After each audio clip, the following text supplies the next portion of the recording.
Welcome to the Good Shepherd and the Child podcast, where we explore the spirituality of the Christian child through the method of the Catechesis of the Good Shepherd. I am your host, Carrie Mecchi-Lozano.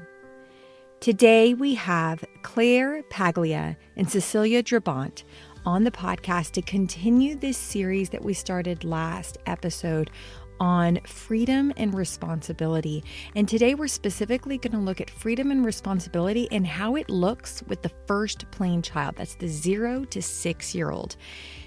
Cecilia is a Montessorian. She has an AMI diploma in Assistant to Infancy, which means she is a guide for the 0 to 3-year-olds. She works as a Toddler Directress and a Toddler Catechist at Renaissance Montessori School. She is certified in all 4 levels of Catechesis of the Good Shepherd, and she is also a certified Level 1 Formation Leader by CGS USA. Claire Paglia has been on the podcast multiple times. She is a child of the atrium, and she is also an AMI Montessori guide for the primary classroom. She's also a Level 1 CGS Catechist and has an online platform called At Home with Montessori, where she shares how she's living into the Montessori philosophies with her children through their homeschool lives. I hope you enjoy. Claire and Cecilia, welcome to the Good Shepherd and the Child podcast. Thank you. I'm happy to be here. Yeah, thank you. I'm happy to have you both on the podcast. I'm happy to continue this discussion about freedom and responsibility. It's so important. It's so needed for us as the adult to transform into this new adult that Montessori talked about. I think that really sitting with this specific topic is important for that transformation inside of us. And so I'm excited to have this conversation with you both today to help me grow into more of the new adult that God is asking me to be in order to serve this first plain child, this 0 to 6-year-old child. So thank you both for being here. It's an honor. Thank you. You're welcome. So let's just dive in.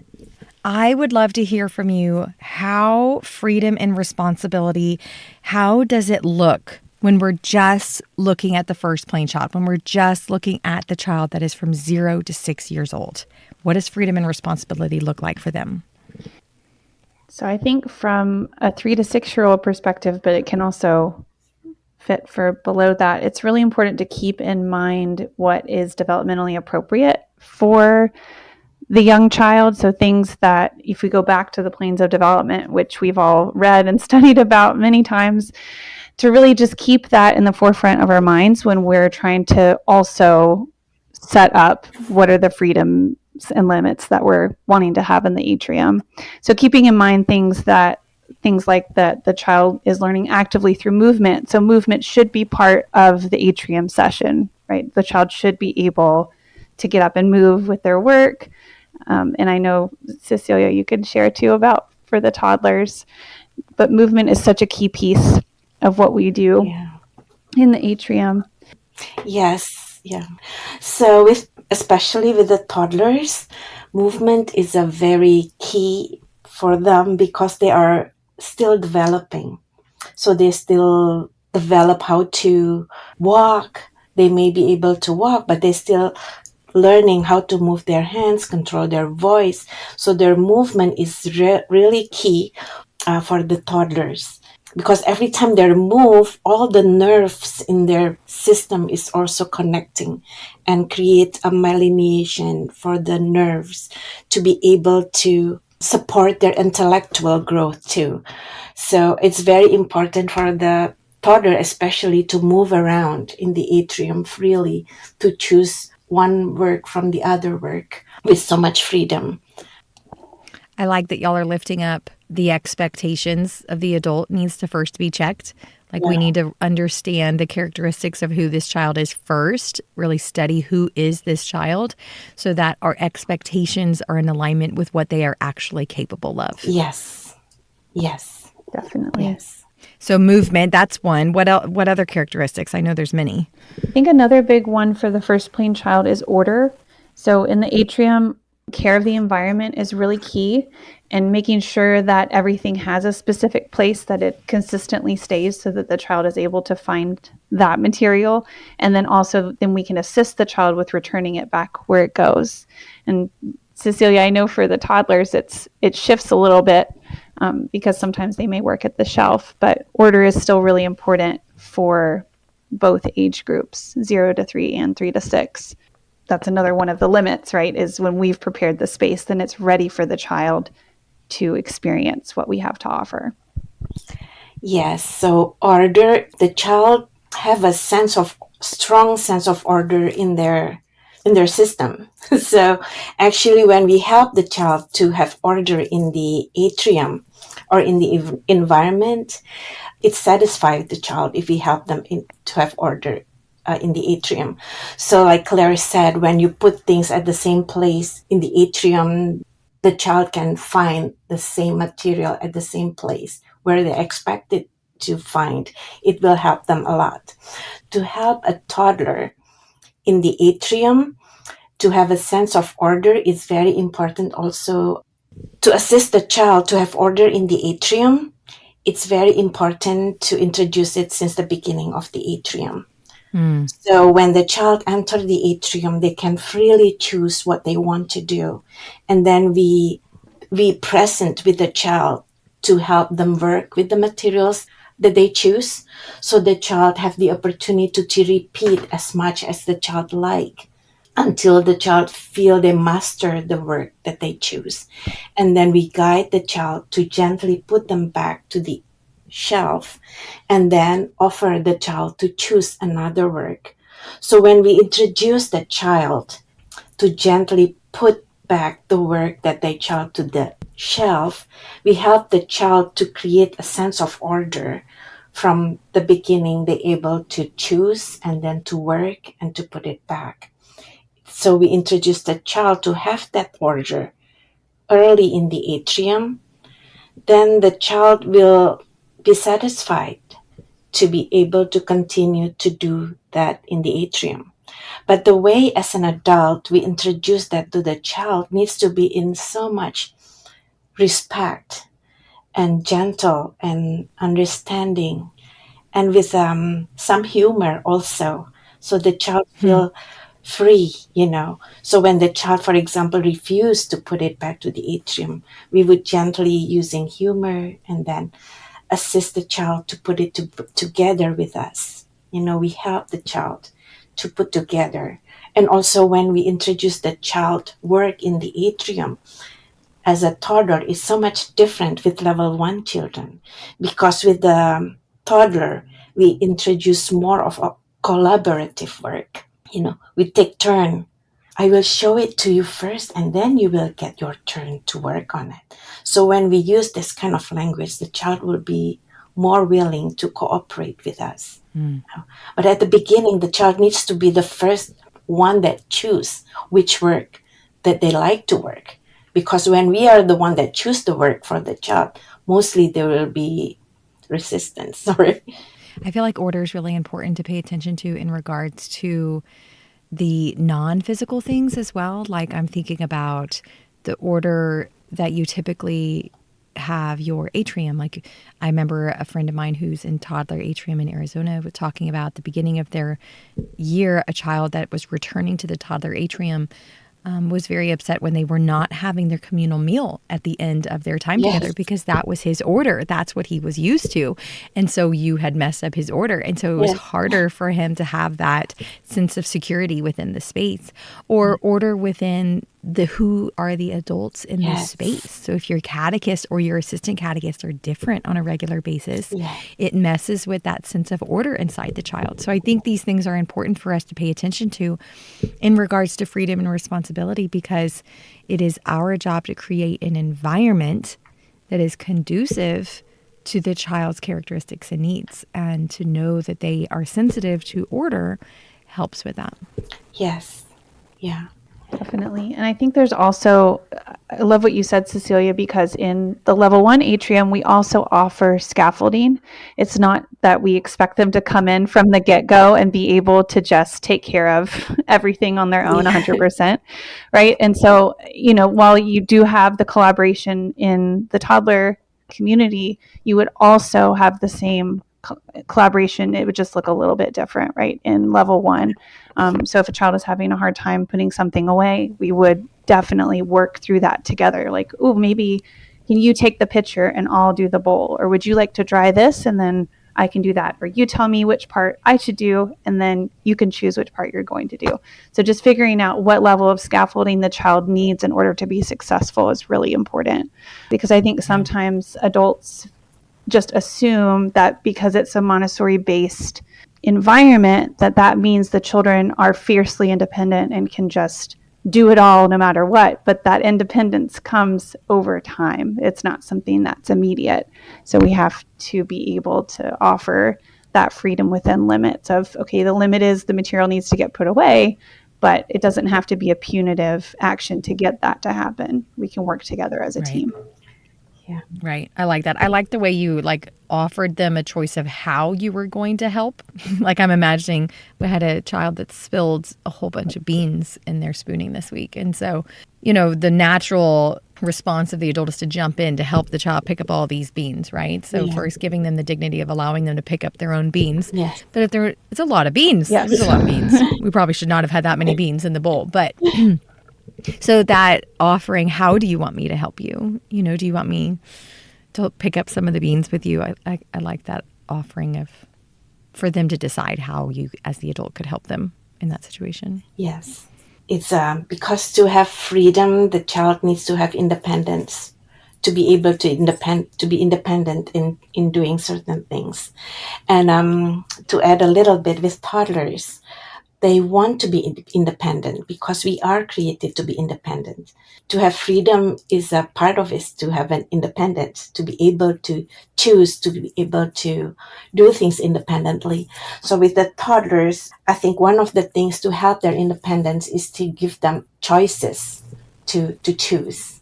To be able to choose is another skill that the child needs to be introduced, to be able to choose between two options and then among more options to choose. Yeah. Cecilia, could you give us some examples of some options that you would give to a toddler? For example, when we change their clothing, for example, which shirt would you like to choose? So when the child out of two options, we give them two options. They don't have five. Yeah. Yes, two options that you are okay with. Yes. It's cold outside. They're both long sleeves. You have two options. We choose for them, but they feel like they start to learn to choose something, right? And then once they start to choose, and then they start to be able to choose among more things after they know how to choose between two. And then when they start to come to the atrium, for example, and then they have so much work that they like to choose. And then when they start to choose among one of the work, and then slowly they will learn to have more responsibility to bring that work to a table and then start to work with it. And after they are finished, they will put it back to the shelf. So it's by doing that, the child starts to learn from choosing and then to work and then to have a responsibility to put it back, to be able to choose something else in the atrium. So I'm imagining, and tell me in your experience, Cecilia, if this is what you do in your atrium in your classroom. So you have a very young toddler, like a 1-year-old, and they they put a tray on a table and they're working with it, but they are not putting it away yet. So at first you're putting it away, you're modeling that to them. And then as they spend more time in the atrium, you might scaffold that and say, how can you hold one side of the tray while I hold the other sides for us to put this away? And then eventually after some time, you're encouraging them to do it all by themselves. Does that sound about what would be a good expectation for that responsibility of putting away their work? Yeah, that sounds like a good expectation for the child. Because for them to see us modeling is the most important thing. They do not need so much words coming out from our mouth. So they will be operating in the atrium just like how we are acting in the atrium. How we walk, how we talk, how we respect them, how we put things back to the shelf. I like that you said with no words. So we're not saying, now I'm putting the tray back because I am done. Yeah. Cecilia, I think it's great that you brought that up because the child from 0 to 6 has that absorbent mind, right? So they're taking in and absorbing the culture, customs, habits, values, and attitudes of the adults in the environment. So that's why it's really important for us to bring our best selves to the space and for the environment to be prepared for the child, so that then we're also supporting the absorbent mind. And then often some of the tricky behavior comes from not having worked out some of those things ahead of time. It's not always the case, but it's really important just for us to keep it in mind that from 0 to 6, the child has that absorbent mind, and it's taking in everything without a filter. Like if you find her on the camera, like you can't filter it out as much as we'd like to. This is huge. This is one of the best gifts that CGS, and especially the toddler formation, has taught me, is how much modeling affects the children. Yeah. And so as a mother, in my home, I'm constantly thinking, okay, so I am modeling to my children how to respond to stress. I am modeling to my children how to respond to joy, to how to respond to spilled water, how to respond to someone hurting my feelings, like all of these things. And it's really big when you think about it in that way. It's almost overwhelming. I think this is why God gave us children to, refine us into better versions of ourselves. But it's neat also to think about it in context of the atrium, because I feel like for the first plain child, this is the version of moral formation that we're offering, because a child spills water and we are modeling as the adult how we're going to respond to that. Yes. By not freaking out, by not getting upset, by not, you had an accident, you spilled water, broke something, whatever, spilled beans, and I'm not going to respond. I'm not going to guilt you. I'm not going to make you upset. I'm not going to get upset. I might help you if it's necessary. What a beautiful example of God, a mirror of God that is, to model that type of a response. So I don't know, I find that idea of modeling to be huge. Yes. And overwhelming all at the same time. Definitely. Yeah. I think also the concept of offering just enough help, it can be really tricky, but it's so important to be able to offer as much help as needed, as little as necessary.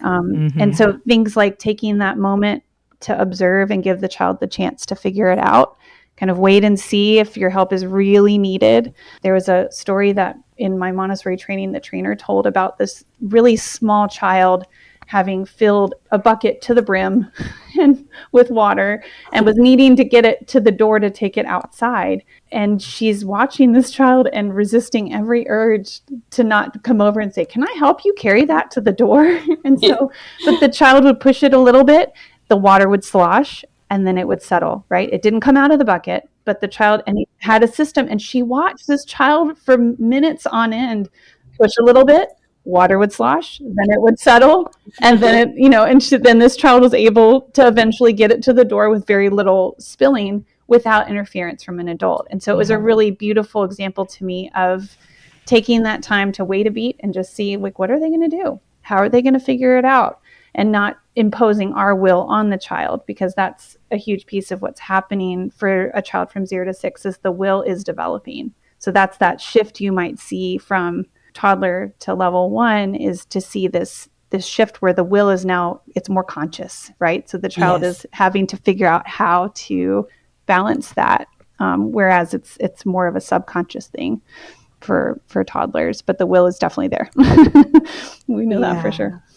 To continue your example, Claire, for toddlers with water, if the water is spilled, if she spilled water or anything, for them is the beginning to experience how it's looked when water spilled, So as a parent or as an adult, sometimes we try to avoid things to be spilled.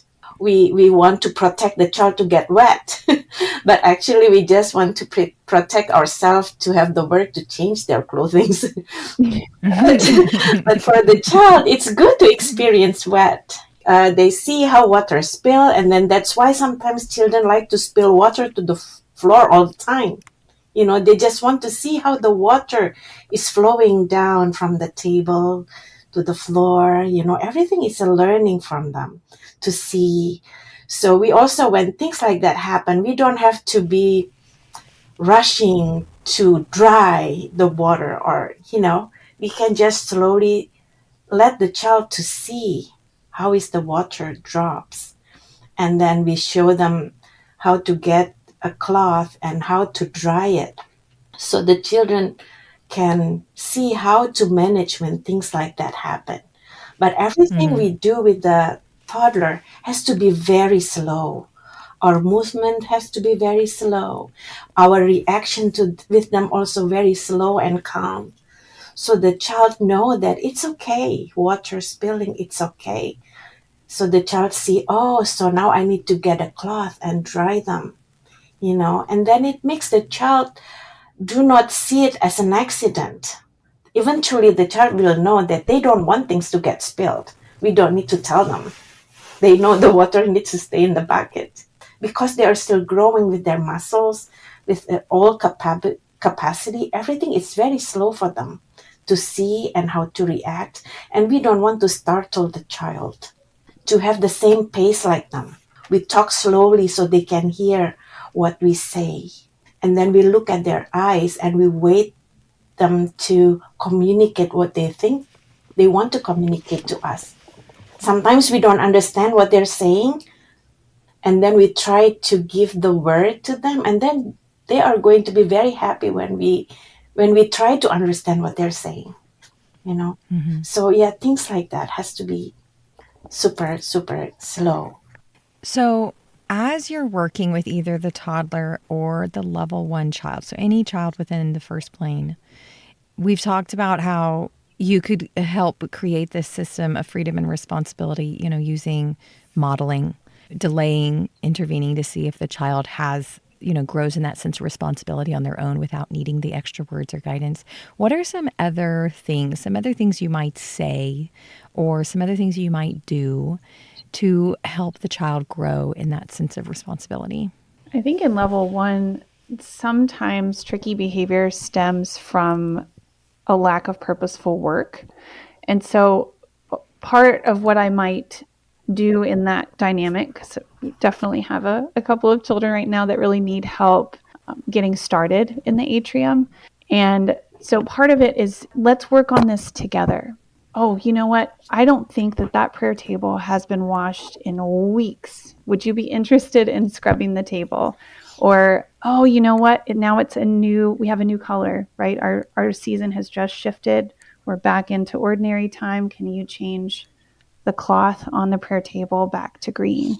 Things like that, giving specific jobs that help the environment, that help the child to feel like they are offering something purposeful and contributing to the space, I think is really important. Rather than shifting towards like, hey, stop that, don't do that, I don't want you to, So really just focusing on what's the positive, what does the child need, what could be underneath that tricky behavior. Does the child need a job? Is this child a little bit older? Would they benefit from showing a younger child how to work with the material? Things like that. Like how can you reframe it? And so it's then something that is benefiting the growth of the child as they are in the space. Yeah. For toddlers, how we expect, for example, the toddlers to be responsible. We can say it's more of the adult to have the responsible because the toddler are still developing. Everything they do, everything is new. So they don't get to responsible part yet, that I would say. So because also in Montessori, the responsible and discipline is the fruit of the work of the child. So once the child has the concentration, so with toddlers, it's more of us to give the child an opportunity to work, to concentrate. So when they are repeating and repeating and repeating until they are mastered things that they want to do, the child doing discipline by doing that. Learn to walk. We give them the room, the space, so the child can walk, the child can fall safely, and then the child can get up and then walk again and then fall again, and over and over and over again until the child can walk freely, that the child has the freedom to walk. So as an adult, we help the child to get there.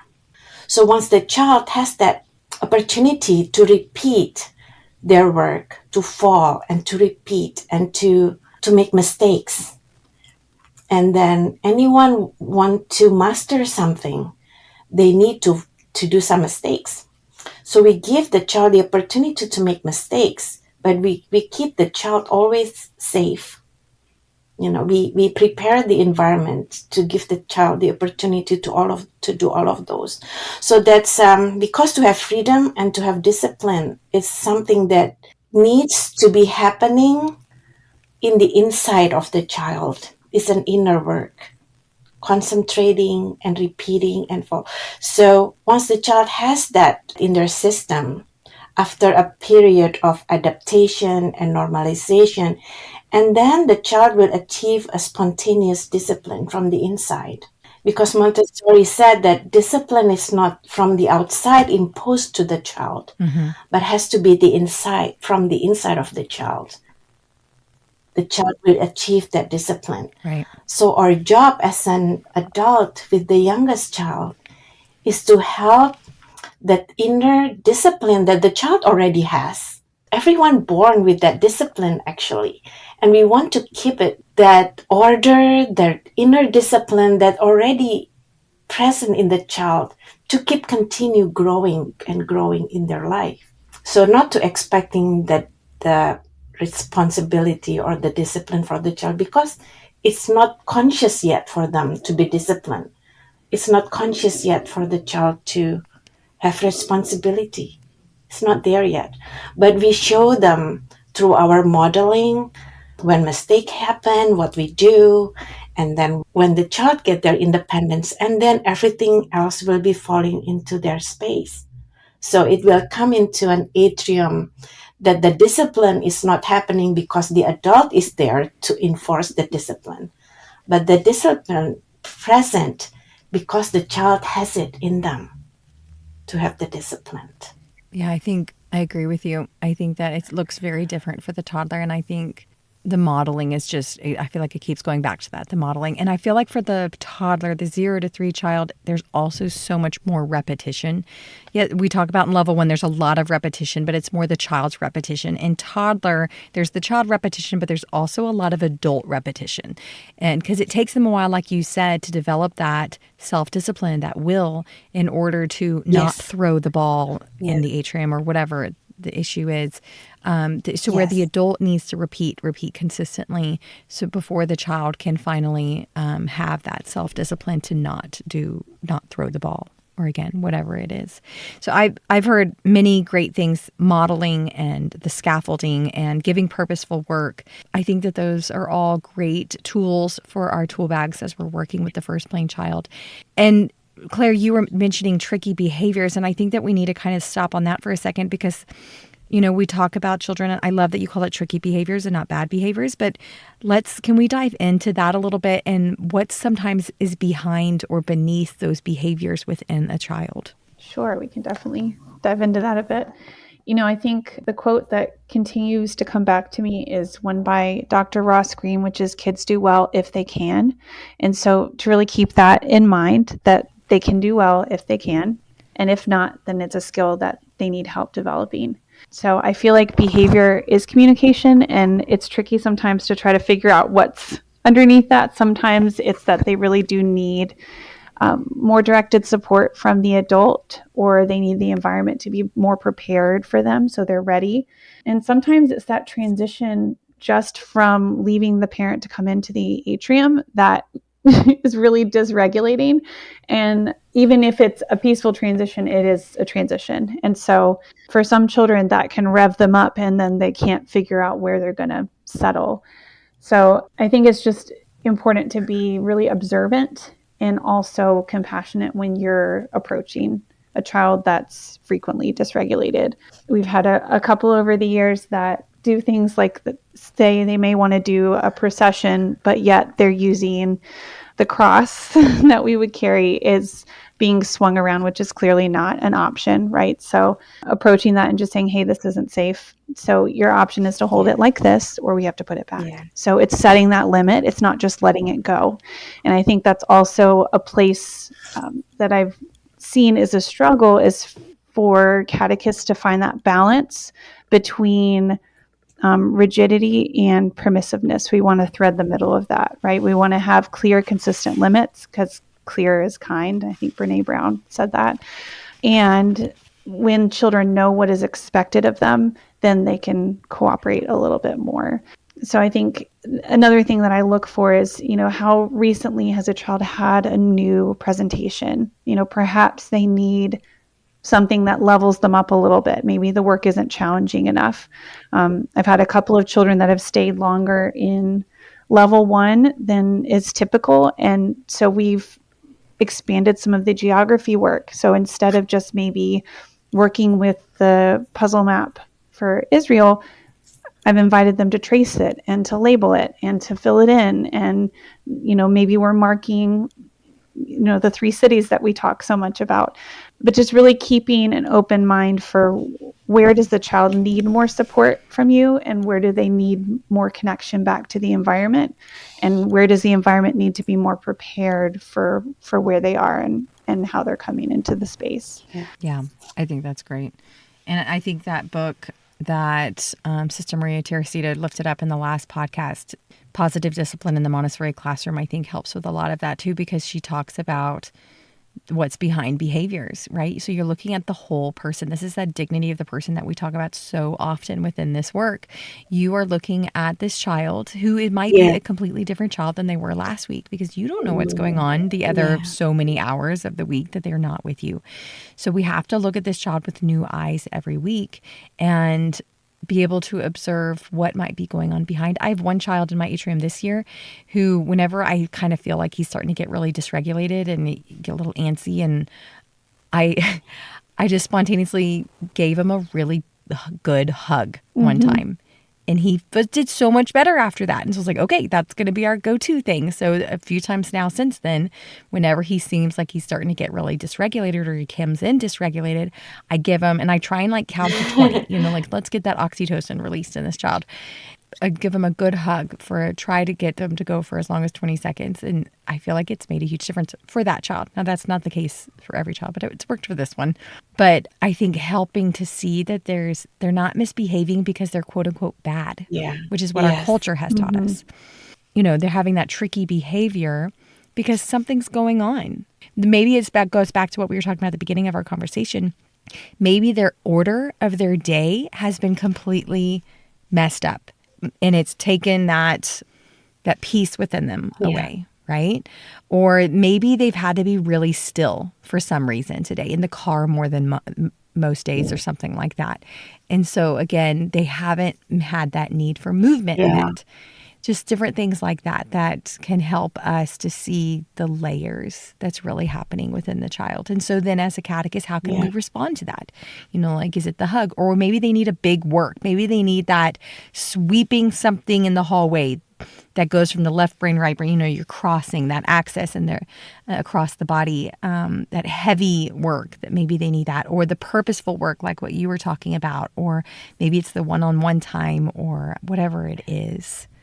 That there's a reason behind it, so it doesn't need to take that pride and anger inside of us to get hit. Yeah, definitely. I think sometimes I like to think about that it's like we're wearing a detective hat and we're having to pull the clues together to figure out what's going on, because then it allows me to be curious about what's going on rather than taking it personally. Like, this child's just trying to give me a hard time, because most of the time, all of the time, they're not trying to give you a hard time. There's something underneath it every single time, because we're just getting the tip of the iceberg. There's a bunch underneath. But Carrie, what you mentioned though is that proprioceptive input is really key, and it's part of why I think toddlers love heavy work so much, because that maximum effort meets that regulating need for that input, that physical input where they're just like, okay, this feels really good to my body. That's also why a big hug might help, or sometimes we've even done like a wall push up where it's like, try to push the wall over as hard as you can. Just do something to get some of that pent up energy out. It's not like, you have to run in circles 34 times or whatever is ridiculous. Some adults might be like, you have to just keep going till you can't anymore. Well, there's something about the palms, right? Yes. I don't know. I need to do some research on this to be able to really, but there's something about the pressure on the palms that helps to regulate, right? So like even doing monkey bars. Yeah. Yes. And that's why you're saying the push-ups on the wall, like those kind of things, but it's the pressure on the palms that regulates their nervous system. It's fascinating. Yeah. So It is. It fascinating. really is. So we need to let them go play on the playground for 15 minutes before they come in the atrium is what I mean. Ideally, yes, but obviously that's not always an option. And make sure there's monkey bars on your playground. Yes, for sure. Yeah. I want to respond about the tricky behavior with the toddlers. Like Claire said, also when the child in the atrium sometimes have a tricky behavior, it's not because they want to do bad things or something, but sometimes they just want to have fun also. For example, with the toddlers, for me, the most common thing is when we are in the communal meal, and then they like to stomp their feet, and then I would say, when we are at the table, we don't stomp our feet. When you stomp our feet, it means you are done. You're done with your food, right? So usually when the child did that, I would remind him again. But after the third time, I said, you show me that you've finished with your food, so now you can go. And then I will took his plate away. It's very hard for me to do that, because he would be very sad he couldn't eat that time. But I need to be consistent in what I'm saying, that when we eat, we don't stomp our feet. So usually when the child has that one, like shock therapy, for example, that time that he didn't get food, and then the next time when he come back, he would not stomp his feet. I did that because otherwise, if we let the child doing that, then all of them will be stomping their feet, right? And we want to have the order enforced. So that's what we do. So what we do with the toddler with that tricky behavior, the consequence has to be immediately. So for example, if the child throw the globe ball, after we told them, this is not a ball, this is a globe, it stays over here. And then when the child did it again, I would say, today I think I need to put this away because you're not ready to use it as it's supposed to be. So next week, maybe you can try again, So the consequence has to be immediately. So for example, the child running around in the atrium, for example, we know which child is still learning how to do the movement, or this child already know how to walk slowly. And I would say, let's walk together with me. So you remember how we walk in the atrium. So to respond to a tricky behavior with a toddler has to be right away. Yeah, that's great. That's very helpful. Yeah. And so true. Because they won't remember. Yeah. Like why is there this consequence right now? And when it was 30 minutes ago, Yes, they won't remember. I think it can also help them to focus on what you do want to see. So if a child is running, you can say, "Oh, let's remind your feet to walk. Let's try that together." Instead of no running, all they're hearing is running. Yeah. So Right. you want to focus on what you do want them to do and say it in the positive so that then that's what they're focusing on. It's like if I tell you right now, like, don't think of an elephant, what's in your mind? Probably an elephant. And for children, they're even more immediate with that. And so it's just, focusing on what you do want to see. Okay, so what about when you're working in the toddler or the level 1 atrium? How does freedom and responsibility look different from the beginning of the year to the end of the year? How do I create an environment with that balance between those two times? Because it's different. I feel like when we think about freedom and limits, we really want those limits to be tighter at the beginning of the year. Yes. So it's really clear what the expectations are. And often at the beginning of the atrium year, especially if I have a lot of new children, I'll start with a little group and just a little reminder of when we're in this space, this is what we're going to be doing, right? You can choose a material at a time. When you're done, you can put it away. Let's take a look around the room, and then releasing them one or two at a time to choose something to work with. I think it can also be really helpful to have a shelf of transitional things, some things that are familiar probably from home, maybe a puzzle or two or a pegboard or, a screwdriver work, locks and keys, things like that are still building a skill, right? It's helping with some fine motor work, but it also is something that they can choose without necessarily having a one-on-one presentation. Because if you have, let's say 15 children in the environment and 10 of them are new, you're not going to have time to split yourself into 10 immediately, right? So you need to have some transitional things. And those things are things that would phase out over time. You don't have to keep them the entire year, but just to help them get started. And then you can start presenting. But I kind of like to think about it as it's like a string that you're letting out, right? You can let them out a little bit and then pull them back in, and then let them out a little bit more and then pull them back in.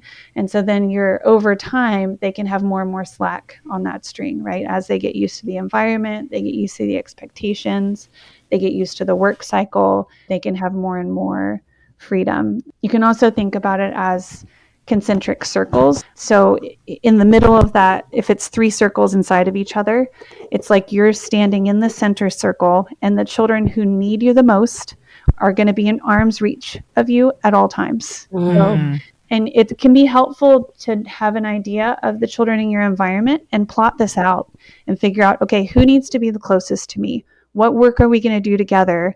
Or you're at the center of a wheel and they're kind of spokes of activity around you, where they might, one child's on a floor table next to you, another one's at a rug in front of you, another one's at a floor table on the other side. Somebody behind you is working on something else. But just keeping those ones that need extra support close by. The next circle out are children that need a little bit of support. There may be the children that might need a little bit of a jump start. They might be younger children that are returning, but they're not the oldest children in the space. And so you can check in with them, but for the most part, once they get started, they're okay. And then that outer ring are the children that are usually the oldest, the third-year children. They're pretty self-sufficient. They know what they want to do. You almost have to make an appointment with them to give them a new presentation. But just to kind of think about the children in your environment that way. And as you scaffold that support, and as the children normalize in the space, they'll move out from the center, right? Eventually. Some children stay in the center longer, and that's okay. But the idea is that over time, they're going to build that independence, have that scaffolding happen, and be able to move on from there. That's great advice. I love that. And then I'm even thinking within the children right in front of you, within the inner circle, this is, again, mostly the beginning of the year. You're right there to help, because that repetition that we were saying for the toddler applies especially for the 3-year-olds in the level 1 atrium. You're having to repeat often, remember to put your work away, remember to put your rug away, remember, where does this go? All of those things. But it's that balance too, because you don't want to sit there hovering, waiting for them to start making a mistake so you can immediately correct it. Exactly. There's that balance of you need to pause and wait, let them think a little bit. Where do I put this used Q-tip? Don't jump in and solve the problem immediately, because then you're conditioning them to need you still. Definitely. You're conditioning them to not have that responsibility there because you're doing the responsibility. So there's a balance of you being there right next to them to help them as they're learning the ways of the atrium, to remind them, but also pausing, waiting, and seeing that not yet stand back, wait and see that you were saying, Claire. Yes. Even for these youngest child, give them a chance. Yeah. Give them a chance to remember. Give them a chance to mess up and then remember. Exactly. But you're right there with them in case. And I also tend to keep like a clipboard with me. So maybe I'm taking some notes so it looks like I'm doing some work as well. So I'm not just hovering, staring at them, I kind of have huge. And then I think the other thing to think about is, what do they need in this environment to be successful, right? So at the very beginning, they do need to know how to roll and unroll rugs. So maybe with that inner circle group, that's what you're going to practice for a little bit. Let's let everybody get a rug. Let's practice unrolling and rolling them back up. Ooh, can you get it to stand up? If it's rolled really tightly, it'll stand up like a skyscraper or something like that. But just think about, maybe we need to all practice carrying a tray so it doesn't tip over.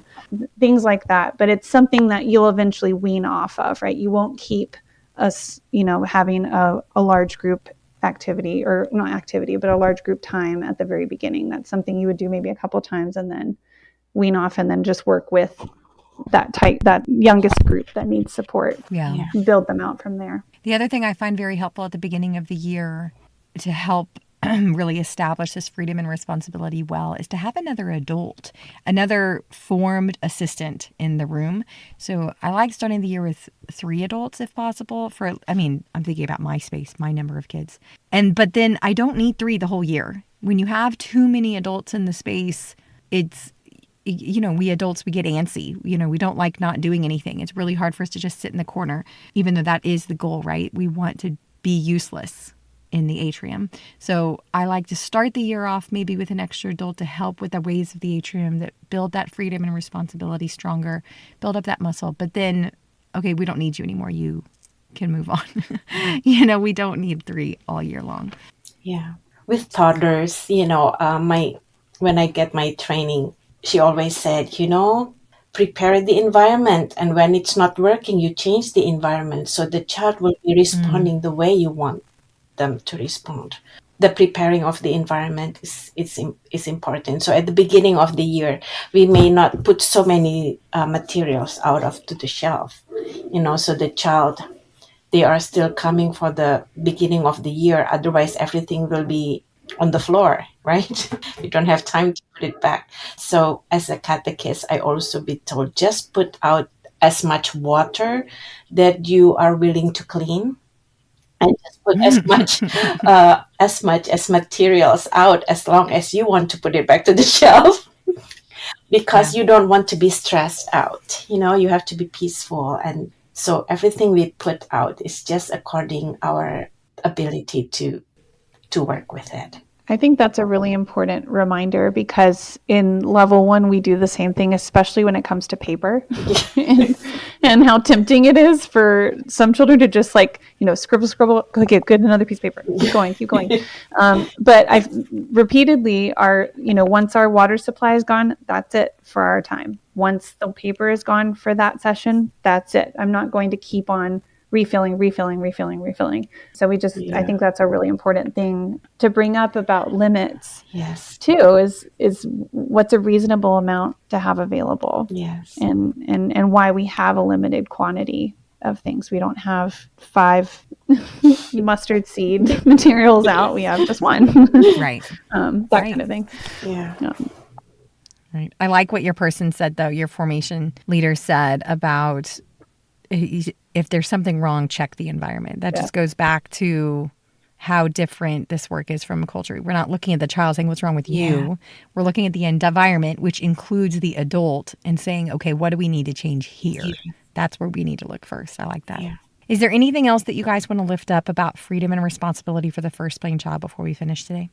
I'd like to read from chapter 12, just a 1 sentence from page 84. That in the atrium, the concentration that springs from discipline and work leads to meditation and prayer.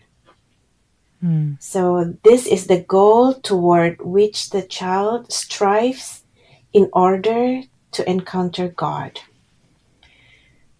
It is very important that we assist the child in meeting this goal so that he or she may realize the freedom of the children of God, as described by St. Paul in the Bible.